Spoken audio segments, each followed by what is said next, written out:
हाँ भाई, हम लोगों का ये है कि जैसा कि हम लोगों ने ये देखा है ना बेसिकली अभी अभी अभी क्या देखा है, नॉर्मल कॉर्ड का इक्वेशन जो होता है हमारे पास कौन से फॉर्म में, पैरामेट्रिक फॉर्म में, वो होता है basically T square X minus Y is equal to C T cube minus C by T. ठीक है सर। अब ये अगर नॉर्मल है basically at the point T1 पर, अगर ये नॉर्मल है, राइट सर, तो दूसरा पॉइंट दूसरी बार ये कर्व को अगर कट करता है T2 पर, तो T2 इज इक्वल टू आ जाता है आपके पास -1/T1 क्यूब आता है। ठीक है सर।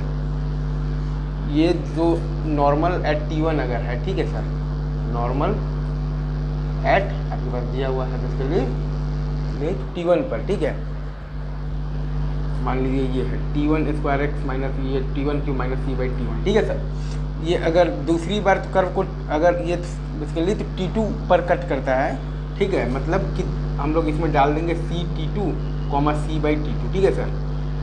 इसमें हम लोग डालेंगे और जब इसको हम लोग करवाएंगे ना सेटिस्फाई, तो हमारे पास रिलेशन आ जाएगा, क्या आएगा, T2 is equal to -1/T1 cube. ठीक है सर। और ये तो आना भी चाहिए था, क्योंकि हम लोगों ने देखा था कि T1 T2 को जोड़ने वाला जो कॉर्ड आता है उसका स्लोप बेसिकली तो क्या आता है, -1/T1 T2। ठीक है सर।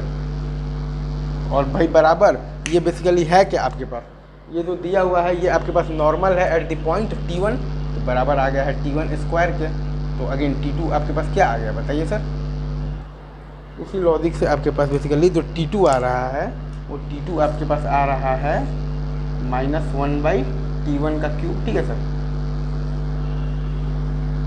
एक बार फिर से मैं आपको बता देता हूँ, हमारे पास ये है कि T1 T2 को जोड़ने वाला जो कॉर्ड आता है उसका स्लोप हम लोग निकाल चुके हैं कि -1/T1 T2, और वो बराबर होगा, वो T1 पर नॉर्मल है तो T1 स्क्वायर के, तो हमारे पास T2 क्या आ गया, -1/T1 क्यूब। Right sir. ये आई गेस आपको बहुत अच्छे से चमका होगा।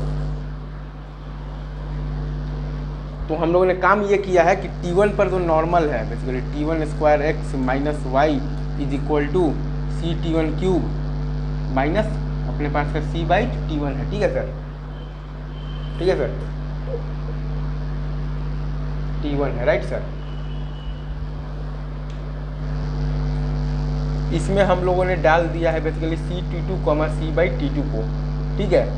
तो हमारे पास जो T2 का वैल्यू आ गया है वो आ गया है basically -1/T1 cube. Right sir. यही काम हम लोगों ने किया है, राइट, क्योंकि हम लोग जानते हैं कि रेक्टेंगुलर हाइपरबोला में जो नॉर्मल का इक्वेशन जो पैरामेट्रिक फॉर्म में आता है वो होता है T square X minus Y is equal to CT cube minus C by T।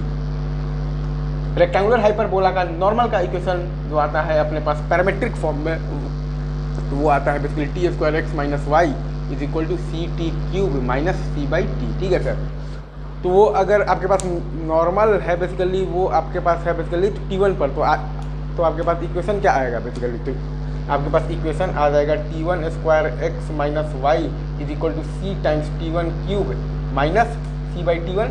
और इसमें आप जब रखिएगा ना CT2 आप रखिएगा C बाई T2 को, तो आपके पास फाइनल रिजल्ट आ जाएगा T2 is equal to -1/T1 cube. और क्या ये रिजल्ट आप बिना रखे भी ला सकते थे? जी हाँ, क्योंकि हम लोग जानते हैं कि T1 T2 को ज्वाइन करने वाला जो कॉर्ड आता है उसका स्लोप आता है -1/T1 T2, और वहीं बराबर है क्योंकि वो नॉर्मल है बेसिकली किस पर, T1 पर, तो T1 पर नॉर्मल का स्लोप आता है बेसिकली क्या आता है, तो T1 स्क्वायर। तो यहाँ से आपके पास क्या आ गया, T2 is equal to -1/T1 cube. ठीक है सर। आइए सर, आपको ये बहुत अच्छे से चमका होगा। अभी रखते हैं हम लोग यहीं पर, बाकी बात हम लोग आगे ज़रूर करेंगे। तब तक के लिए आप सब लोग बने रहिए मेरे साथ। आप सभी को बेस्ट ऑफ लक।